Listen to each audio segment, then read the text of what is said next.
gently easing the working parts forward onto the breech flag. Okay. That rifle is now safe. This is looking towards the roundabout by in Aquadrome and Marine Sea Coal, the causeway, heading out towards Brayfield. As I turn round towards Booker, Cash and Carry, as you can see, and directly behind me, back towards Crow Lane. This is now looking into Billing Aquadrome from the car supermarket car park. Looking from Riverside towards Billing Aquadrome.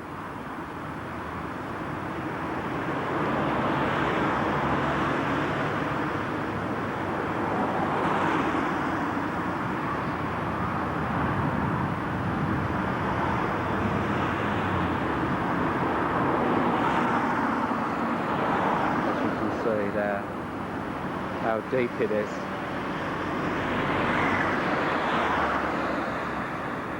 This is also back of Riverside, Halfords, looking across towards Billing Aquadrome again, and Western Fable Boat Club shortly.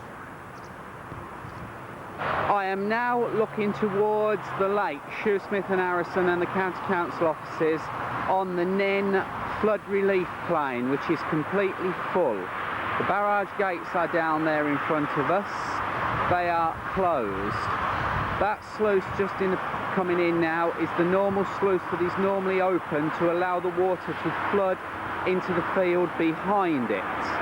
Coming round towards Billing Aquadrome and Western Fable Boat Club, as you can see, it is totally full, and the land behind it is also full. This is the barrage sluice at Western Fable Boat Club. It normally stops the water from coming over, but there's that much water the other side of it, it's just flowing over it now.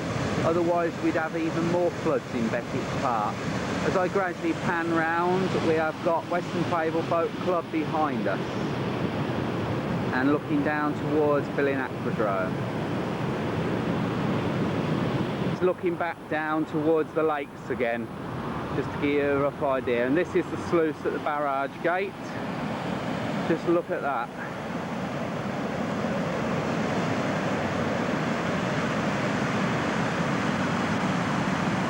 Hey, get a load of that.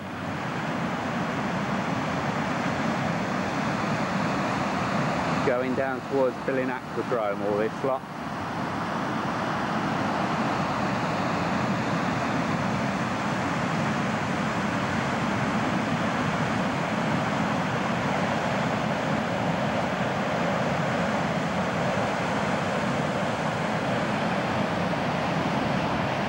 So everything is at full flood. Just a closer look at the boat club. People getting ferried across. And now actually scouring the river looking for the woman's body that fell in off the canal boat at Southbridge the other day. See if they can find a trap between any of the boats, obviously dead.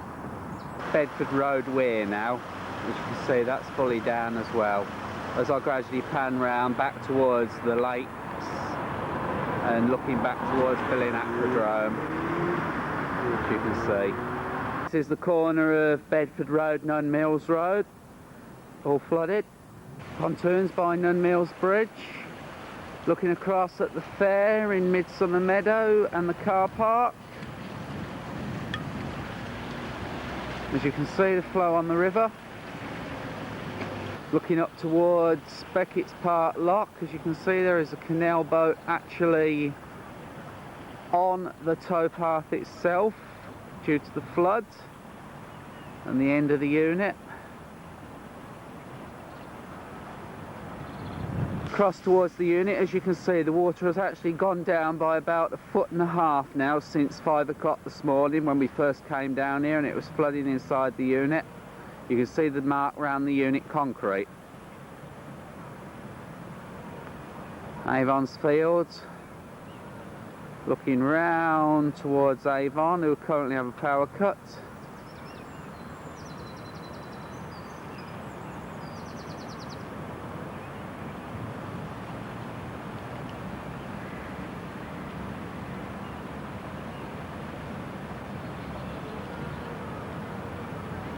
Avon sluice again.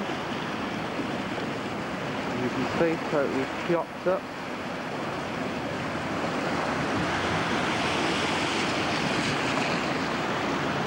Looking down Nunn Mills Road towards Ransom Road, where all the water's flooded all the...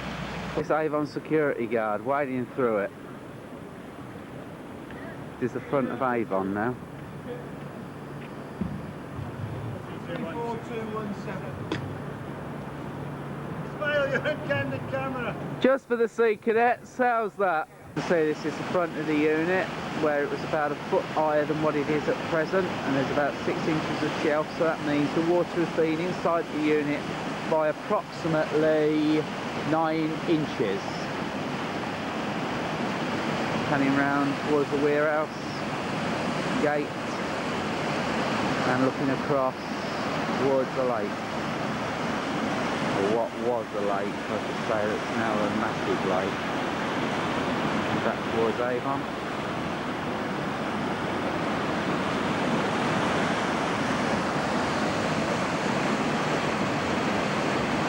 And this is our weir. That's the weir.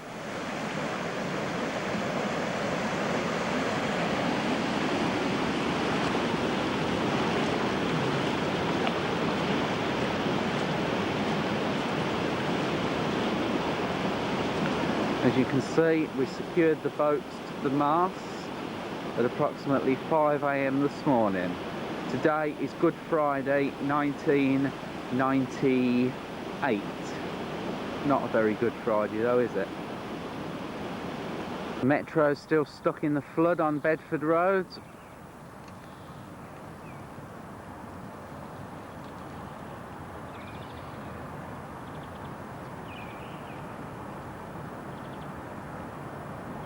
Towards Beckett's Park.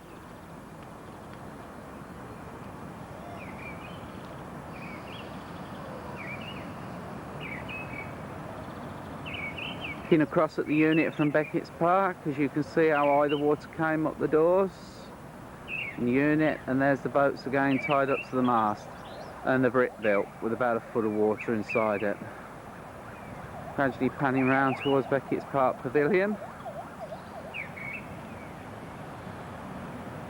You can see the extent of the water. Canal boat that's stuck under on the towpath. They're trying to get themselves off now and back into midstream.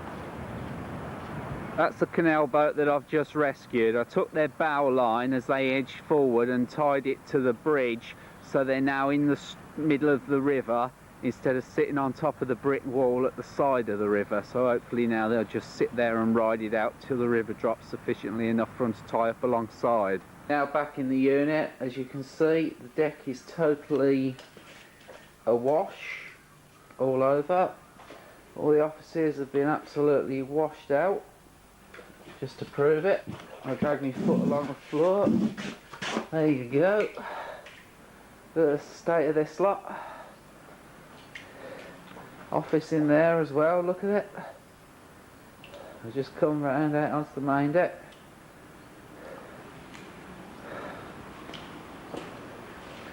See where I've slung some water through the centre already? Absolutely flooded it has. Totally washed it to buggery. All the classrooms are just the same. Look outside. Look outside, you can still see all the water lapping around the front of the unit, heading round towards the boats.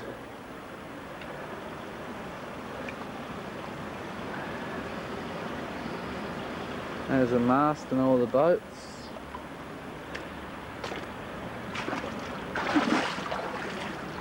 Look at it, and it's still raining.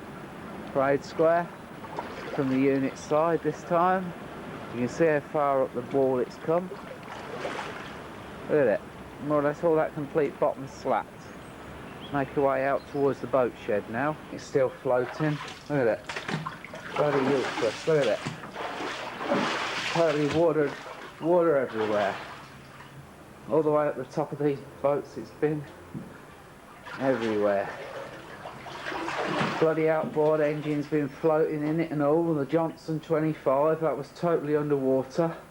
About £2,500 worth there.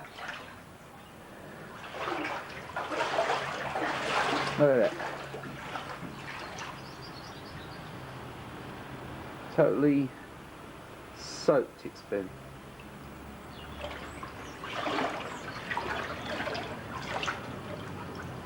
Bloody water everywhere. And it's still raining. Look at it. Just once again, it's Good Friday, the 11th of April 1998 at 1400 now, and it started to rain again. Look at it.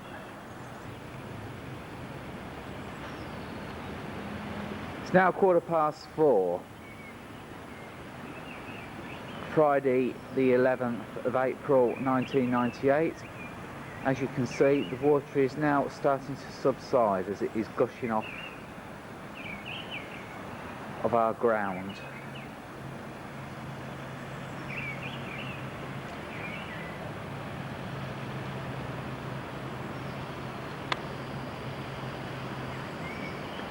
The railings that I'm now zooming in on, it was right at the very top of them at 6 AM this morning, i.e. 4 foot higher than what it is at the moment. This is Nen Valley at Irchester.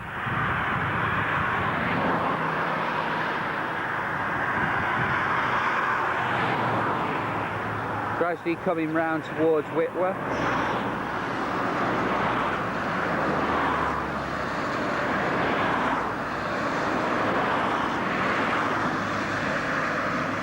And there's Whitworth in the embankment at Wellingborough next to Whitworth.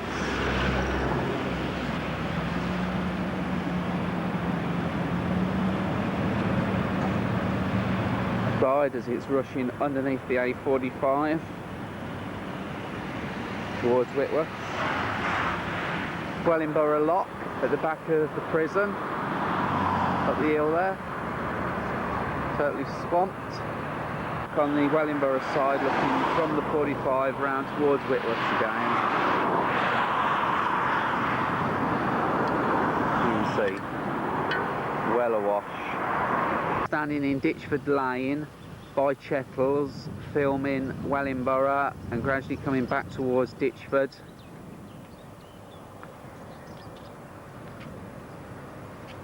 There's Chettles, here's the road, totally impassable. Gradually looking out towards Raunds, which I'm now about to head off in that direction. Now on top of the Erthlingborough Viaduct, looking back towards Wellingborough.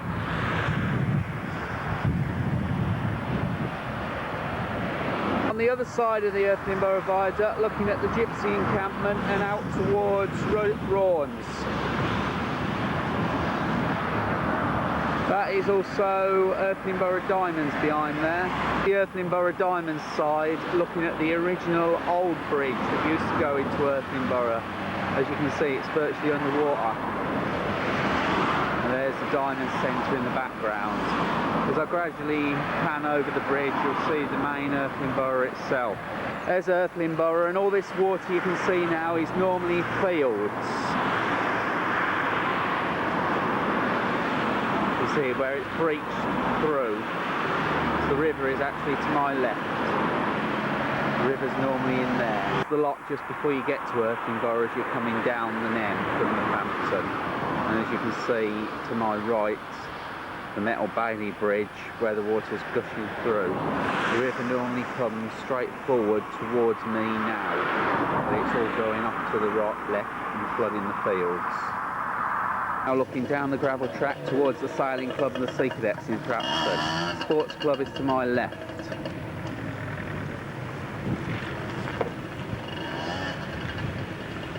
As you can see, the Sports Club directly in front of me is under about a foot of water. It's Bridge Street, Thrapston, outside the fire station, as you can see. And it's now starting to rain again. Midland Road, Thrapston. This is where the river's coming from. It's come up behind Midland Road, it's flowing down Midland Road and into Bridge Street. Directly behind me, as you can see. I'm now going to make my way around towards the Bridge Hotel. This is the Bridge Street stream that feeds the gravel pit. There's only normally a trickle of water in the bottom of here. The side that used to be the old coal yard before the stream goes under the bridge. The army trucks on standby in Thrapston next to Scott's, ready to rescue vehicles, etc. They were also used in Northampton on the Far Cotton and St James's end. They had about 14 boats with them.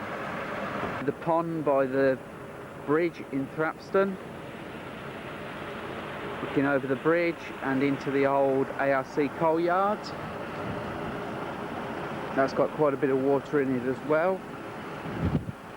As we pan back towards Thrapston itself, the army are up there with police and fire with regards to the flooding. The river is still rising.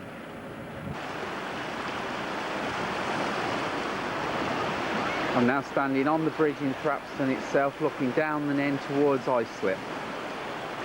You can see Islip Mill in the distance.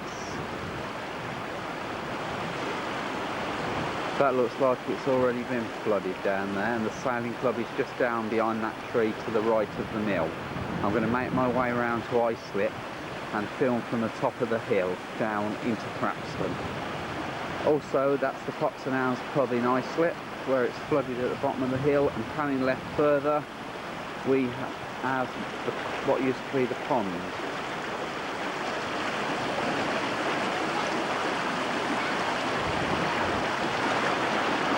And that's looking out towards Midland Marina. You can see some of the boats in the distance. Agency are providing sandbags. Thrapston is now on full red alert. Front of the health clinic at the top of the gravel track in Thrapston. As you can see as I pan left, water is still rising down the track. The sports club is already barricaded up to whatever they can do. Ash Boat Club down there. The RAF were called in earlier to winch somebody to safety off a boat. Looking down the hill from Titchmarsh at Thrapston Sailing Club, the water looks as if it's starting to make its way up towards the green clubhouse. This is Thrapston Sailing Club from Islip.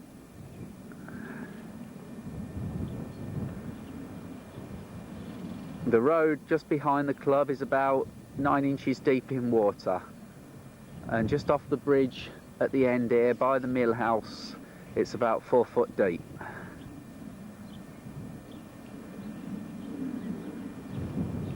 This is the boat at Southbridge in Northampton where the lady fell off and presumably has drowned. That was on Friday night, and today it's still there, all tied up alongside, half sunk, and it's now Saturday tea time, and the river has gone down by about 2 foot compared with what it was at the peak yesterday morning.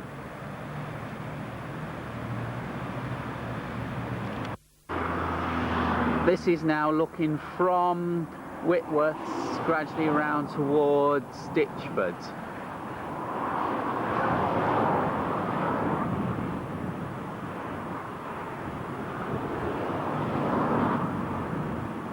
That's where Tony works, APB at Wellingborough, in the gypsy camp. That object down there is probably the boat that was moored up alongside Whitworth, belonging to the old boy that sometimes visits us down the Sea Cadets.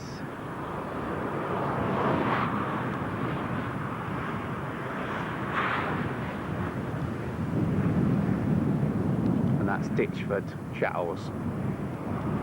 This is now between Ringstead and Denford, looking down into the valley. There's the lock.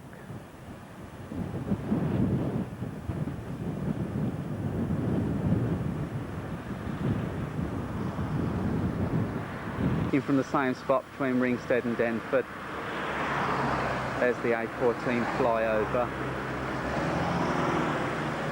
In Denford and Thrapston, looking back towards Denford.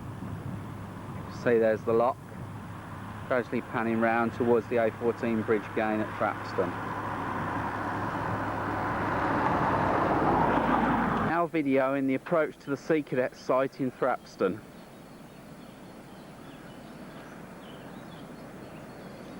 This is the Fisherman's Car Park, or was. It's now the Fisherman's Lake. That's the footbridge down the bottom that I'm gradually approaching. In the Sea Cadet site, as you can see, there is an ASC blown across the front of the shed. That object sticking up out of the water down there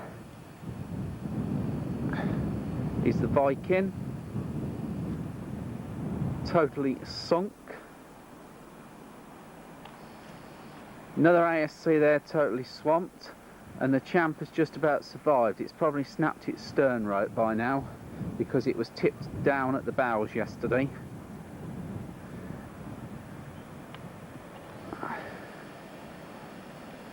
Basically, total chaos due to lack of people coming over and taking any interest in them.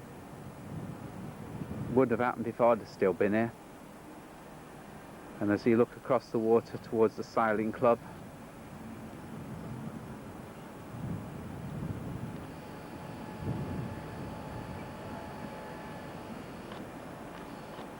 they've been out with some rescue boats gradually going round the pit.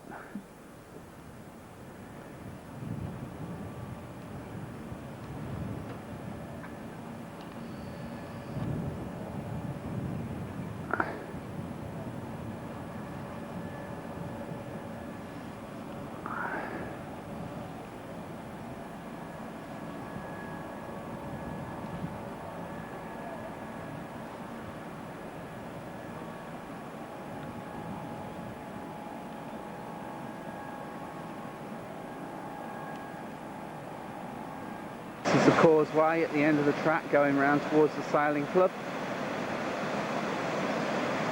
And bearing in mind this was higher than this yesterday, it's actually gone down probably 3 or 4 inches.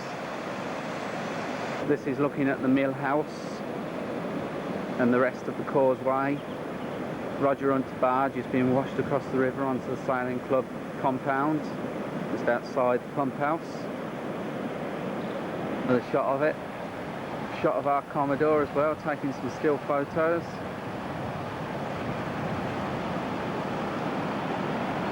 Slip lock.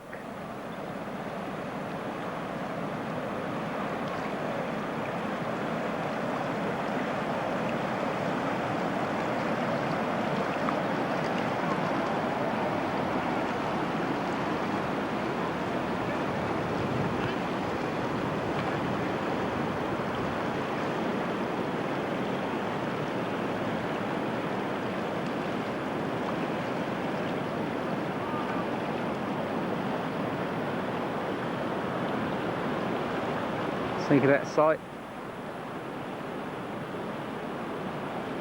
and looking under the bridge trying to avoid the sun. That's the normal inlet. This is our normal causeway bridge. Normally the water would be about 18 inches 2 foot below the concrete. Looking back towards the ARC yard. This is it from the sailing club side now, looking towards the mill. Ice slip, Roger's boat. Gradually panning round again towards the causeway. Bearing in mind it was about 6 inches deeper yesterday.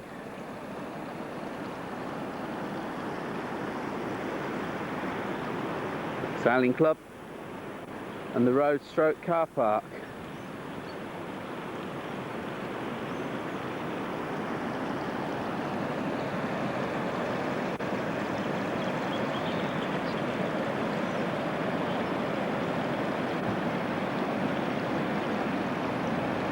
Just to give you some idea of it was my belly height yesterday when I waded through it.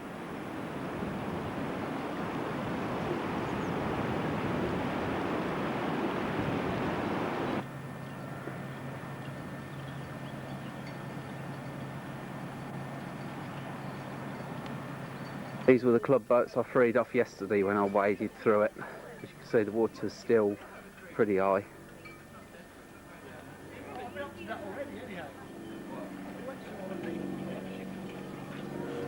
Side Jim's chandlery. It was flowing literally past these concrete slabs yesterday.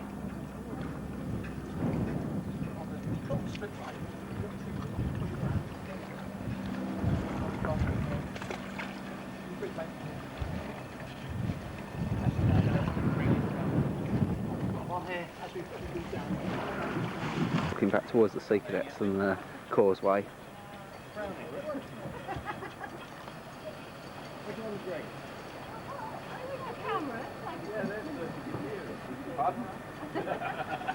Not in the right place. Yeah, they're around the back of the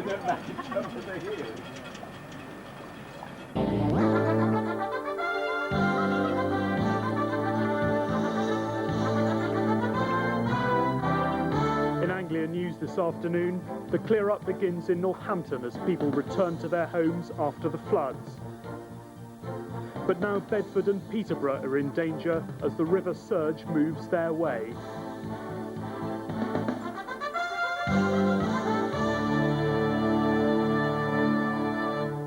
Good afternoon. The Army has been called in today to prepare for the possible evacuation of parts of Bedford, parts of which are already being flooded. Thousands of homes are at risk in Bedfordshire, Cambridgeshire and Northamptonshire. Meanwhile, near Wellingborough, a man's been rescued by helicopter from the floodwaters. Carl Heidel reports. Drama earlier today as a man is stranded on the River Nen at Ringstead near Raunds. His boat caught on a few poles, inches from being swept away down the Nen. He'd called for emergency help, a Sea King all the way from Suffolk, the only emergency vehicle able to offer assistance, and winched the man to safety. In Bedford, the river surge has already reached the town centre. The embankment is under threat. Some areas outside Bedford were swamped under several feet of water this afternoon. It's too early to say whether this will be a wide-scale disaster for Bedford. The biggest river surge is expected in several hours' time. All people can do here is wait and hope. Back in Northampton earlier this morning, people having breakfast at one of the rescue centres. They bedded down overnight at the Church of the Latter-day Saints, trying to come to terms with their living nightmare. You've got no insurance? None at all whatsoever.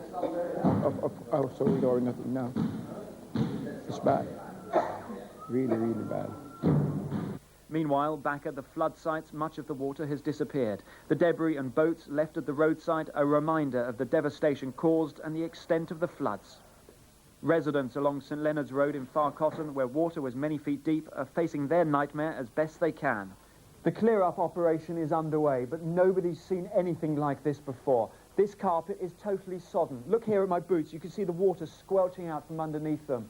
The television is ruined, and the flood water came in so high that it lifted up this heavy piece of furniture and turned it on its side, and the fridge there is almost upside down.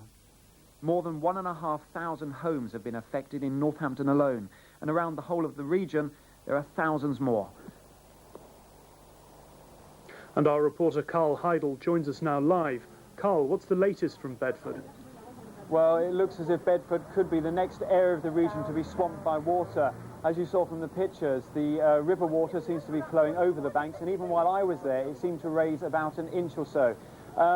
The surprising thing is the amount of complacency of the people there. I spoke to a chap who lived in the houses just along the embankment there, and he said he only had his Wellingtons and no sandbags and hadn't even bothered to call the emergency services to find out what he should do.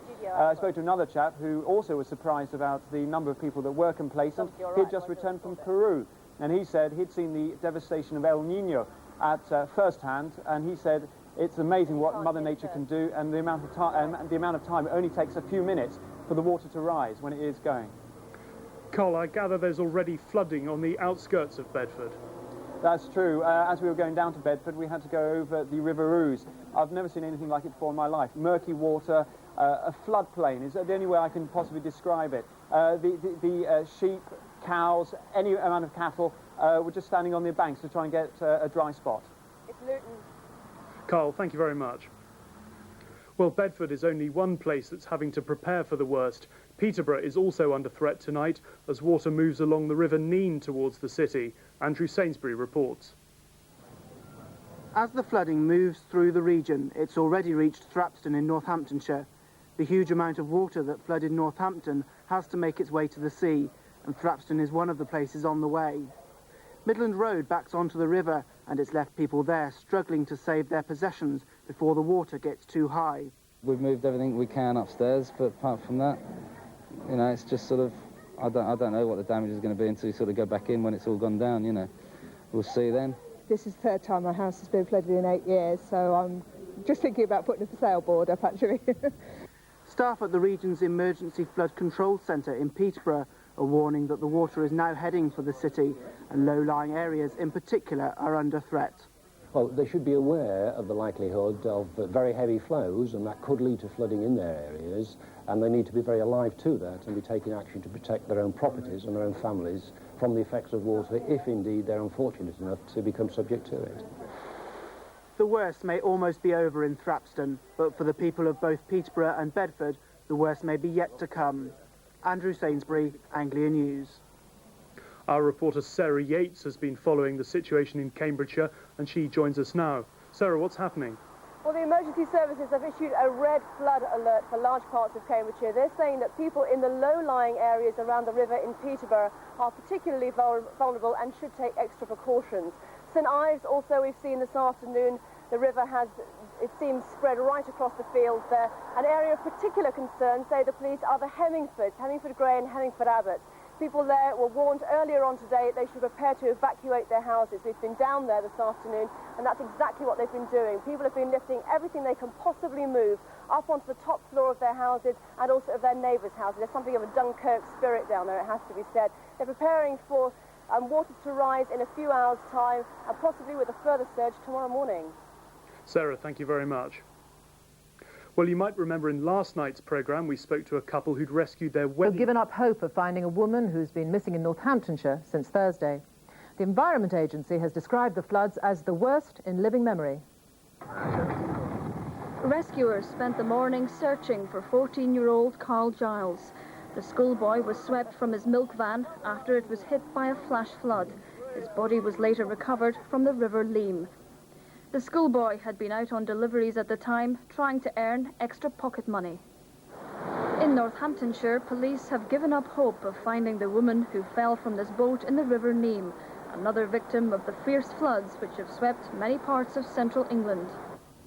Hundreds of homes have been badly damaged. In Northampton, this young couple had only just moved in. We've only just decorated. We're just finally getting it round to how we would like it to be, and of course this has happened. The torrential rains have caused misery and mayhem throughout the region. Cars, caravans, no match for the sheer force of water. Elsewhere on the River Avon, businesses are now counting the cost of the destruction. This hotel in Evesham was due to host a wedding reception today. The damage will take months to repair. Weather forecasters say the heavy rains are set to end in central England tonight, but it's clear that severe flooding in some parts will continue throughout the Easter weekend. Emma Simpson, BBC News, Evesham. The biggest... Oh, good evening. Emergency services are still on alert in many parts of the region after a third day of serious flooding. Thousands of people living near the rivers Ouse and Nen have been affected, with fresh flooding this afternoon in Northamptonshire and Bedfordshire. Overnight, Cambridgeshire felt the worst effects. Today it was the turn of people living near St Ives to feel the might of the River Ouse. It burst its banks overnight, flooding fields and homes and making a number of roads impassable. 22 people had to be rescued by the army when this caravan park flooded. This morning, owners were returning to try to salvage their possessions. We piled everything up on the top bunk bed last night. We're trying to retrieve as much as we can. You've got to, ain't you? You've got to try. I've got a Volvo car like that's underwater. New van. Close to a lot's gone.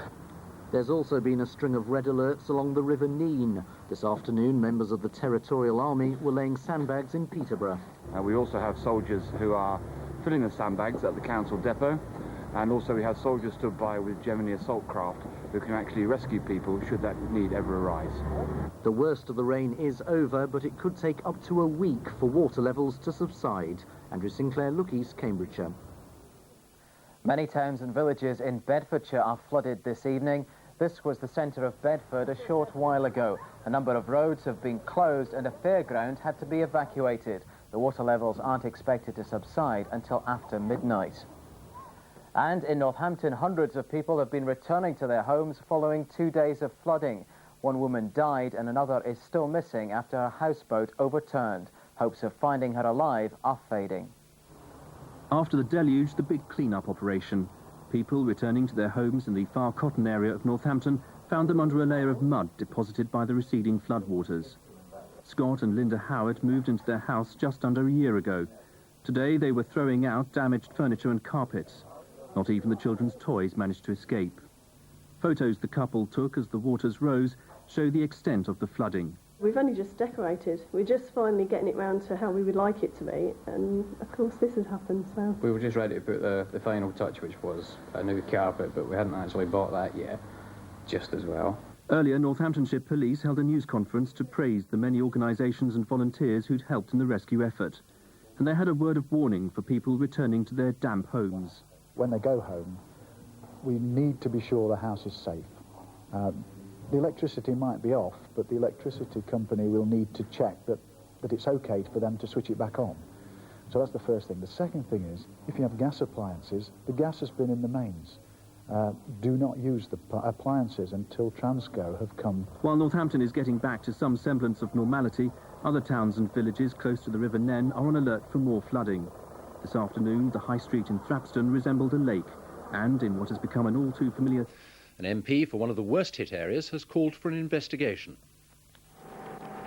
If anyone has given thought to why floods are so bad, it's the Parry family. Their home at Newport Pagnell has been flooded 3 times in 6 years, including last weekend.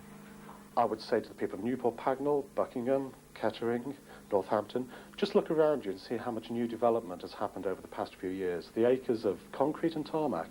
When we get a lot of rainfall, it goes straight to the rivers in a matter of hours, whereas in the old days it used to percolate through the land and take days to get in. Now, my guess is that's what causes the rivers to rise so quickly and burst their banks. This is the aptly named Riverfield Drive in Bedford. It's close to the River Great Ouse.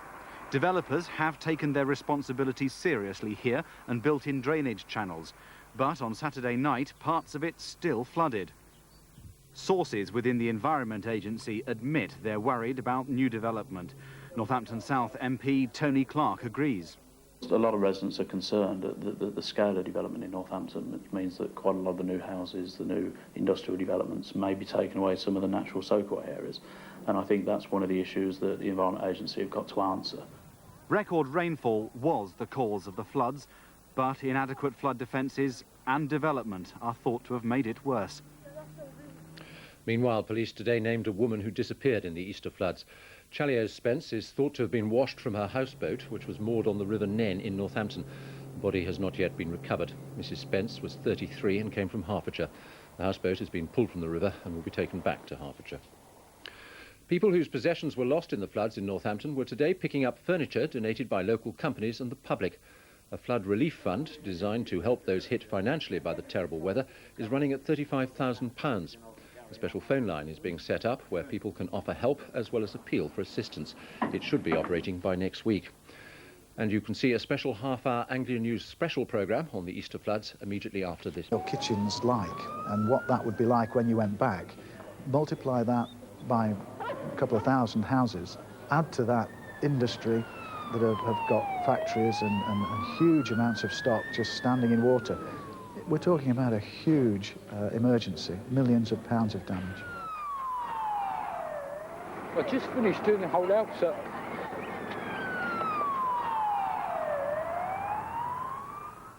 It's bad. Really, really bad. It's just unbelievable. It's just like scenes from the Titanic.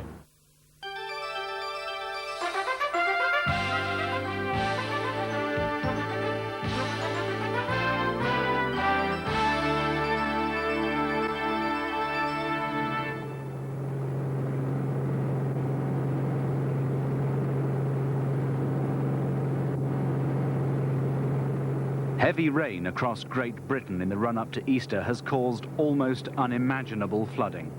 Northamptonshire, Bedfordshire, Cambridgeshire, Buckinghamshire. The worst in living memory in some areas.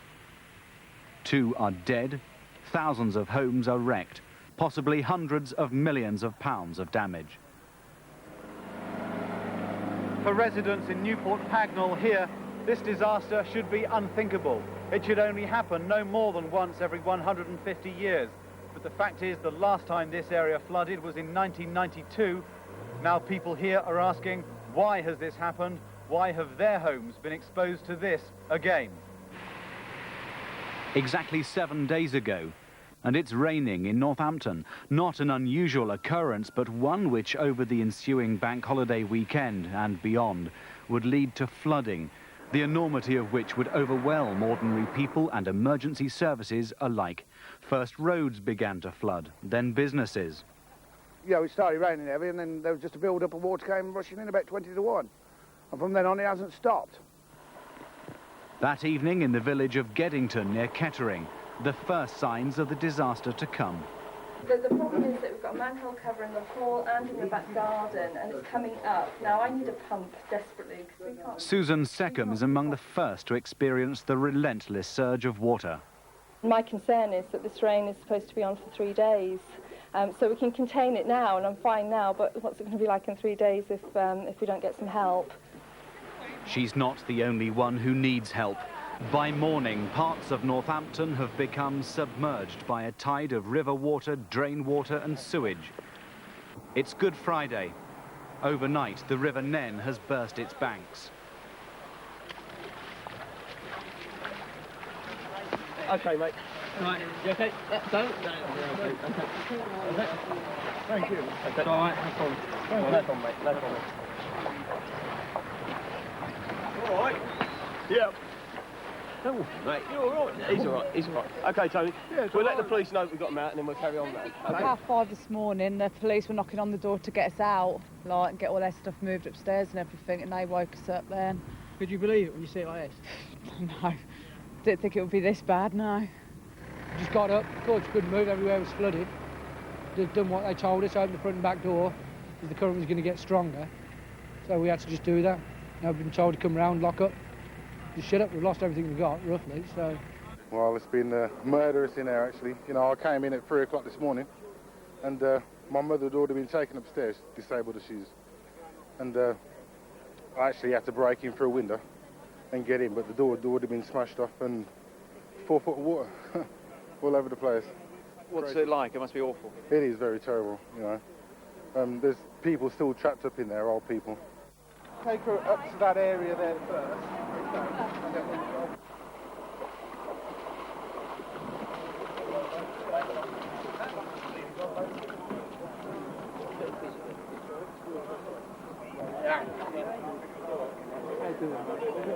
It's stupid.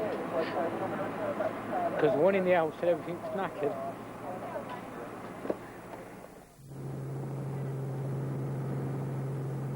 Perhaps the scale of the overnight flooding can only be appreciated from the air. Homes, businesses, streets. Under 4 feet of water and more in places. Word has reached police that a woman's been swept overboard from her houseboat. They can't find her. She's to become the first victim of the floods. The second victim is in the St James area of Northampton. Rescuers discover the body of an elderly lady in her home. They suspect she either drowned or died of the cold. 2 policemen are among the casualties, taken to hospital with hypothermia after wading into the chilly waters to rescue the stranded. We've got a large number of people that still require rescue. We've got 15 to 20 streets that are underwater, up to 6 to 8 feet deep in places. Since about 4 o'clock this morning, we've been concentrating on the medical emergencies, asthmatics, diabetics, people with heart complaints and so on. And we're currently starting to move out the non-priority people. Now, having said that, that water is extremely cold and there are a lot of people that potentially could suffer from hypothermia, so we're getting people out as quickly as we can. But this will be a long operation. Oh, bless you.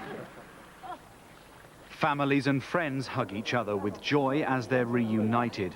But the ordeal is by no means over. I'm worried about my daughter because the last contact I had with her was 7 o'clock this morning, and then the phones all went off. She'd rung me at 4 o'clock this morning saying that the water was right up to the radiators in the hall, two stairs up. Evacuees are taken to shelters. They're fed and kept warm. The shock sets in as they reflect. I don't know what we're going to do, because as my husband said, we're not insured. I don't even know where we're going to start. So that's why I'm so distressed. I'm dreading it. I mean, actually, the whole living room is gutted. We were actually just marooned. There's nothing you could do. We've got no gas, no electricity, there's no heating. The place was absolutely freezing cold. You couldn't cook anything. And it was just a nightmare. Settee, television, everything, just gone. I don't know, just don't know how we're going to cope. Don't know. I'm dreading going back. The cause of so much human suffering is rain. But this was no ordinary April shower. A 70-year record for April has now been broken, and one of our correspondents in Northamptonshire has had 100 millimetres of rain. That's 4 inches of rain in the last 48 hours. That's the equivalent of all of the average for April falling on one day, then that repeating itself the very next day. Rivers have been swollen with excess water. The worst is the Nen or Neen. Peak levels hit Northampton by Friday morning, and those peak levels are traced hour by hour, hitting Thrapston by Saturday afternoon, Wansford Sunday lunchtime, and Peterborough by afternoon. The River Great Ouse too. A surge of water from Buckingham on Thursday hits Newport Pagnell on Friday, and Bedford on Saturday night, St Neots, St Ives in the early hours of Sunday morning. The Alconburys are also among the first to be submerged. Flooding is 12 feet deep in places. Beware of the main current down there, very bad. We will be. We've had 4 boat crews working through the night, rescuing people from their homes. The water at the moment has started to go down, but there is some concern that there may be further water coming from higher up in the country. I think it's fair to say that more than 3/4 of the village has been affected by the floods, and I should think 50+ rescues have been performed by the boat crews. It's the worst I've seen since 1966. It really is bad. It's a total mess. I'm sure it's somebody's fault somewhere along the line, but whose, nobody will ever know. He's not the first to suggest that this might have been avoided. 9 anglers in Milton Keynes, 2 of them children, were lucky to escape with their lives. There was a problem in Buckingham, and the fire brigade were given 20 minutes notice, and the gate, or a sluice gate, was opened in Buckingham, and a wall of water came down the river about 3 to 4 foot high.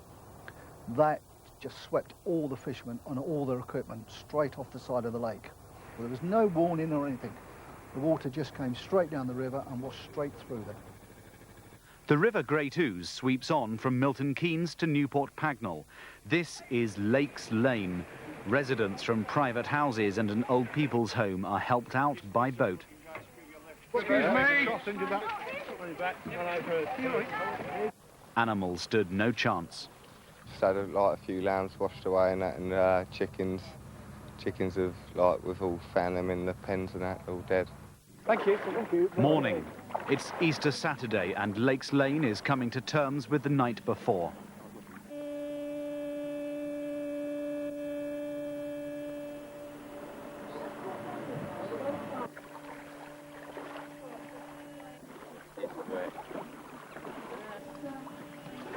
It's not too bad, not too dirty. Oh, it's squelchy and muddy, but see, it's only come up just above us. It's cleared the electric socket. Yeah, that's not come up a lot of socket.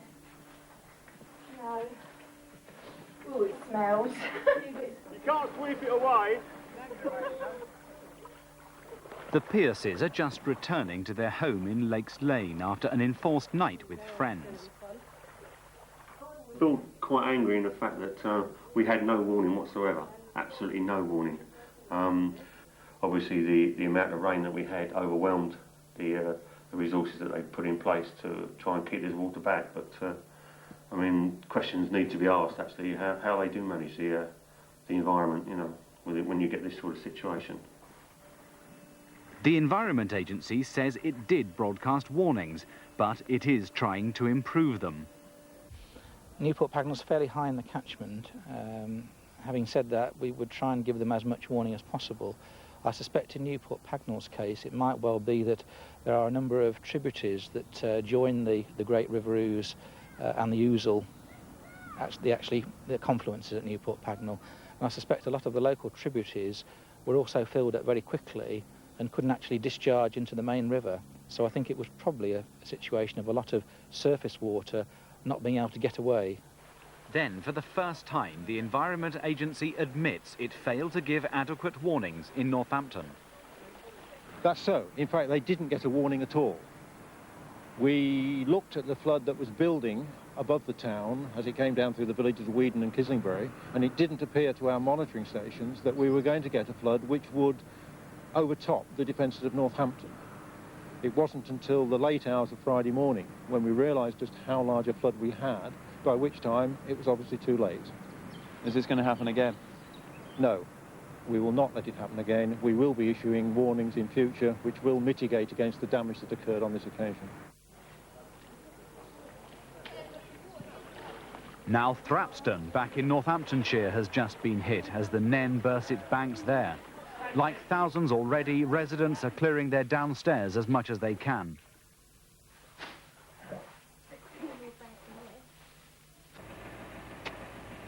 Bedford is going to be next on the Ouse.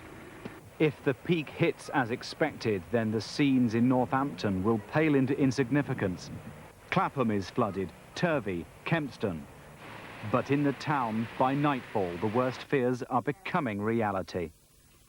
Well, I came home to find that there was about a foot of water in my house. And apparently the fire brigade had been round dishing out sandbags, but it was too late by the time they got to us. There are lots of people around the area that could have done with a lot of sandbags a lot earlier on. One of the houses in the background had water lapping around his front door, and if he'd have got sandbags down, that would have stopped it going in, hopefully. But they turned up and it was already in, so too late for him. It's midnight, and by now these waters should have been at their highest, but in fact they've been receding for a couple of hours. It appears that the worst for Bedford is over. It remains to be seen whether in the next 24 hours or so other communities down the Ouse will be as badly threatened. And the water does surge on into Cambridgeshire. St Ives is awash. There have been evacuations in St Neots. There's a red alert in Hemmingfords too. Peterborough on the Nene is looking threatened, but the worst is at nearby Wansford. Water's rising 1.5 foot an hour. I mean, normally the river level where the bank is, it's normally 4 feet below the bank. And I would say at the moment the water here must be getting on for 12 feet above what it is normally. Reporter Sarah Yates is at the scene. Some went to bed with just a few inches of water on the ground. This man awoke with 4 feet of flood water in his home. So just how much stuff have you lost? Everything on the ground floor. You've not managed to salvage anything? Not that I can recall. All these houses around me are now completely cut off and the water is still rising. Earlier on in the small hours of this morning, police were stunned as a couple of people actually ventured into the flood water to see how deep it was and got swept away. They had to be rescued. Apparently they were just minutes away from drowning. Amidst the misery and confusion of the events since Thursday last week, the story of one couple with more to lose in the floods than most, their home and their wedding. With babe in arms, Sarah Tew and Darren Hillier fled their house. I think I'm more worried because we were really excited about the wedding, and now, you know, we had 1 day to go, and now we've got all the stuff to deal with, the house, and, you know, we're just worried where are we going to get married, really. Yeah, it's like, we need our passports, we're flying soon. Off to Gran Canaria. If they're going to marry, they've got to pull out all the stops. Everyone wants to know, will they make it in time? The same can be asked of a helicopter rescue crew as a man is stranded on the River Nen at Ringstead near Raunds. His boat caught on a few poles inches from being swept away. He had called for emergency help, a Sea King all the way from Suffolk, the only emergency vehicle able to offer assistance, and winch the man to safety. The picture across the region is still split. Some are still flooded, others can begin the awful process of clearing up. Well, this is my house after the flood. God knows what happens now, I just don't know. We're obviously got to try and do something with this nightmare. I realise I'm not the only person in this position. There are hundreds. People with babies, old people.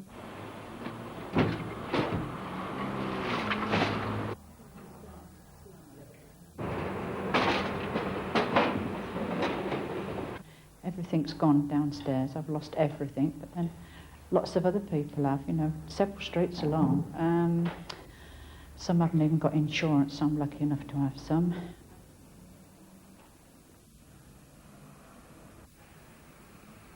The government are making money available for flood areas, in particular Northampton, and Northampton Borough Council are actively trying to seek money to assist in the clean-up. The people I'm worried about are those that weren't insured, that have got nothing and have lost everything, and I think for them we need to make sure that things like the Flood Relief Fund very quickly finds its way to them to assist them in rebuilding and putting their lives back together. Flood victims pack a public meeting. The anger and recriminations erupt. The authorities get the blame for what went wrong. They knew about it earlier than what they let us know. They should have been down here telling us that it was going to get here. My mate was in Blisworth, it was like a river, the canal. It come down there, went down the locks, and we never got no warning. I think you lot are absolutely disgusting.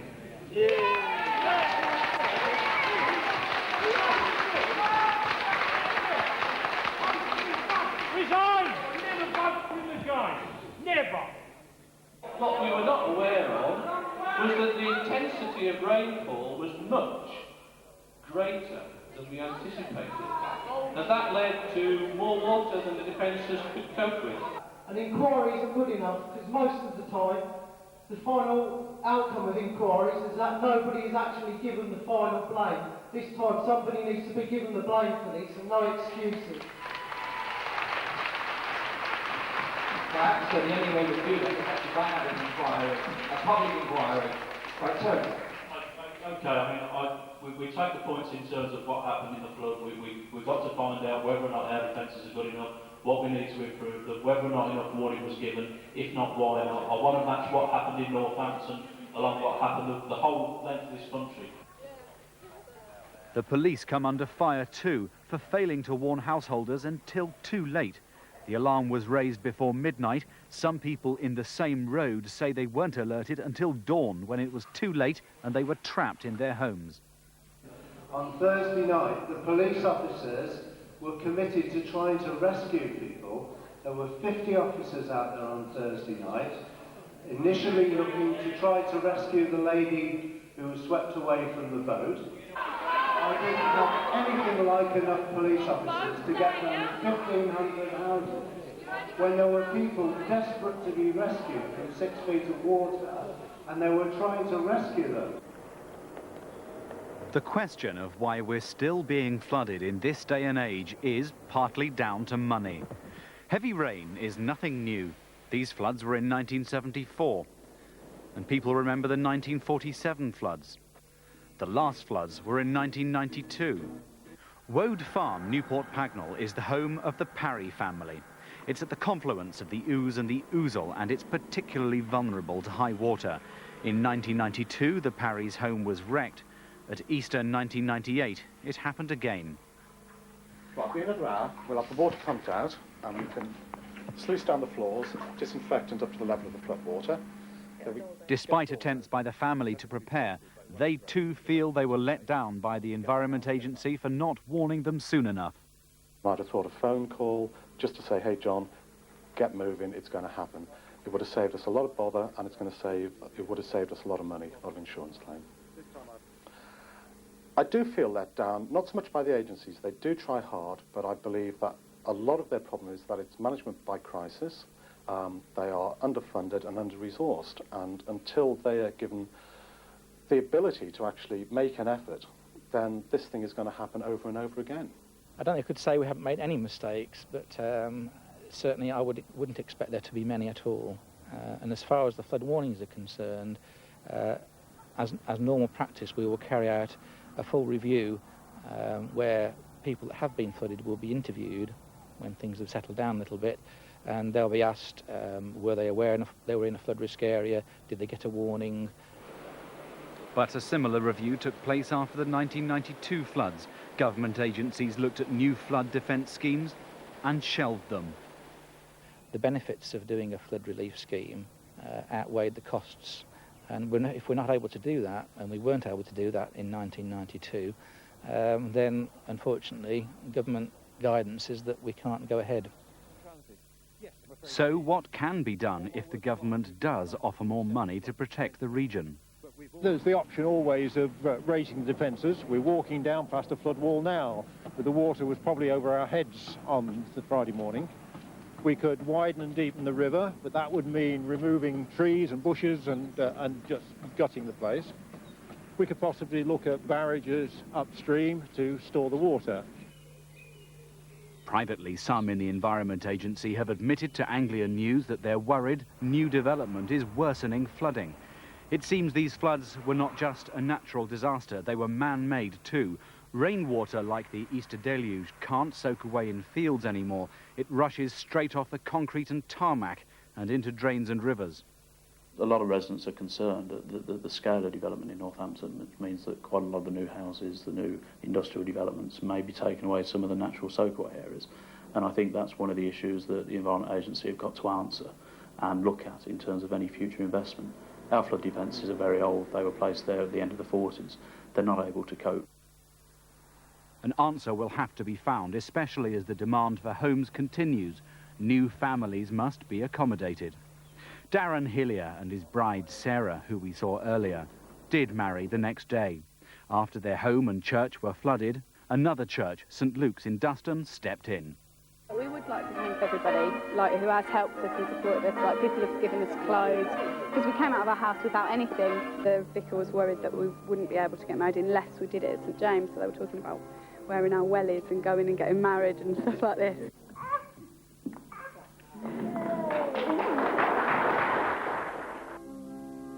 Their friends and family are clearing up their house as they're on honeymoon, proof that life does go on despite the disaster they've temporarily left behind. And they're not the only ones to show fighting spirit. But it'll take months, if not years, for people to get over the floods of Easter 1998. I've lost my car, my husband's lost his car, I've lost all my furniture and everything. Just couldn't go with it again if it should happen again. So let's just hope it doesn't. So what happens next time it rains hard? This again? The people who live here, who pay their taxes, would like to know.